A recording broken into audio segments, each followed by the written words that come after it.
Hello friends, তো আমরা বাণীপুর মেলায় এসে গেছি। এসে দেখো কৃষি মেলায় ঢুকে দেখো কত রকমের সবজি এখানে দেখছি, যেটা আকারে খুবই বড়। আগে কখনোই দেখিনি এত বড় বড় সব কিছু। যেমন কচুটা তুমি যদি দেখো খুবই ভালো, খুবই বড়, কোনোদিন দেখিনি এত বড় কচু। তারপরে এখানে দেখো কত সুন্দর হাতের তৈরি ব্যাগ ট্যাগ নিয়ে বসেছে সবাই।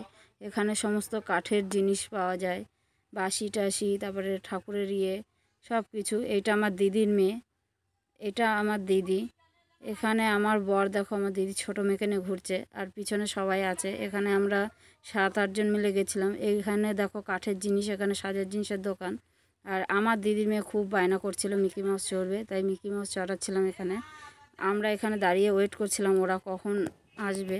ওদেরটা হয়ে গেলেই, মিকি মাউস চড়া হয়ে গেলেই আমরা বাড়ি যাব। তো এখানে বসে আমরা ওয়েট করছি। তাই এই ভিডিওটা এখানে এন্ড করছি। ওকে, টাটা, বাই বাই।